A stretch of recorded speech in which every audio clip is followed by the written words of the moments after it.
So today we are going to talk about three different ways to convert thermal to electricity. So the big picture is that we need to deliver cooling loads to our customer, and in order to produce cooling, we need to build air conditioning, and in order to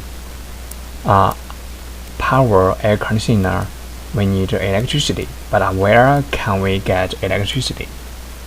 The first option is we can get from the grid, and it's a traditional way. Grid is a traditional way to produce electricity, but it needs a lot of infrastructure, and it's very expensive to produce so many electricity. Most importantly, it's a very low efficiency. But here we do have other options to produce electricity. Okay, so in terms of the grid, what should we do when our customer live off grid? So they don't have option to get electricity from grid. What should we do? So fortunately, we do have other options to produce electricity except grid. So generally speaking, we do have two different ways to produce electricity. The first one is called grid. Also, you can check out my another video to talk about it's called power plant design. The second way is called micro turbine. The biggest difference between them is the scale. So the first option, when you design a grid, it's very huge. It probably can produce electricity to satisfy maybe 10,000 or 100,000 households. But when it comes to micro turbine, it only can satisfy one house. So that's the biggest difference. But when we go down to the fundamentals of those kind of system, they are basically the same thing. So they are basically to convert thermal energy to electricity. They are the same thing. They are the same thing. However, as we know before, grid do have a bunch of disadvantages. So they are same thing when it comes to micro turbine. For example, it may be low efficiency. I mean, if you want to produce electricity, you need to produce steam first. So as we all know, the steam can be turned into electricity and be exhausted. So after be part of the thermal energy hidden in steam have already been turned into electricity, but the rest of the energy would be discharged directly to the outside. Although a lot of scientists or researchers or engineers are working on to find a way to utilize the exhausted steam from power plant. they are not enough. I mean, the entire efficiency for traditional grid probably lower than 30%. It's very low. So they are the same thing for micro turbine.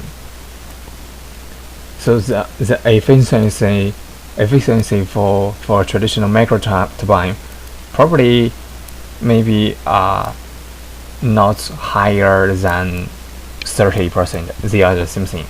But however, we can utilize micro turbine very easily. Here is the thing. We have absorption cycle refrigeration. Basically, you can call it absorption system. So by utilizing absorption system, we can utilize the waste heat from micro turbine and turn the waste heat directly into cooling loads to the house. As you can see, micro turbine can convert fossil fuels into electricity. At the same time, micro turbine produce a bunch of waste heat. However, those kind of waste heat can be directly turned into cooling load by absorption system. So by doing that, it's a lot of higher efficiency. For example, the efficiency can be raised up to 20% higher than the traditional grid one, which means by roughly comparison, the micro turbine plus absorption system is 27% better than the grid thermal to electricity system. Yeah, it sounds very good for for our environment, for our customers, for this house. However, the second option does have some disadvantages.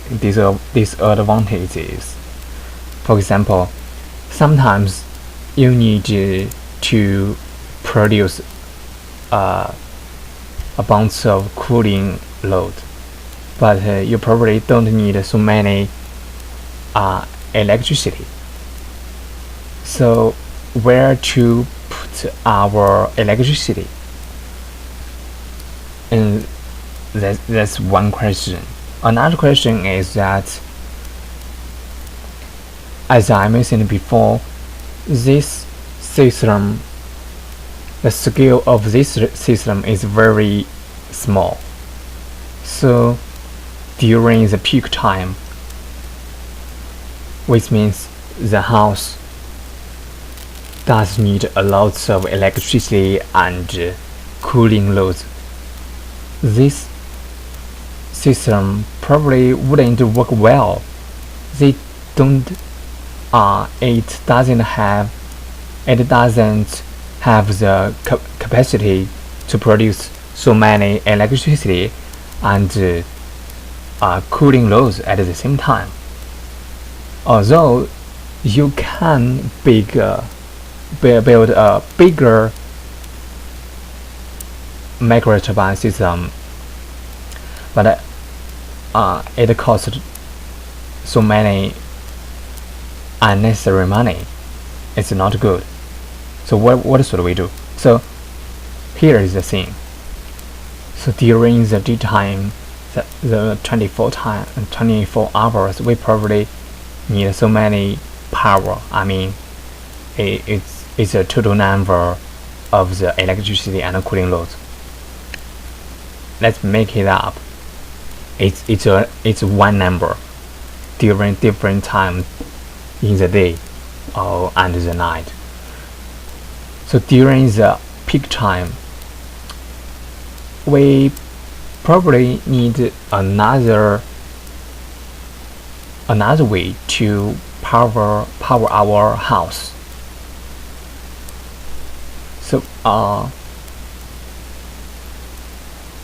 So what should we do? We can produce maybe this kind of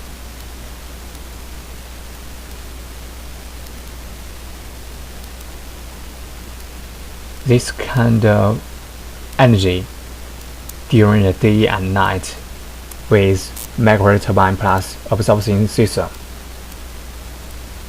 Maybe it's constant, but during peak time it's not enough. So as an engineer, we can probably get electricity from grid to fill this empty area. So by doing that, we can produce enough power, use micro turbine below this line, and above this line we can get electricity from the grid to fill this empty area. By doing that, we can power our house without any question, and we can utilize mostly of the micro turbine advantage. Thank you for your watching.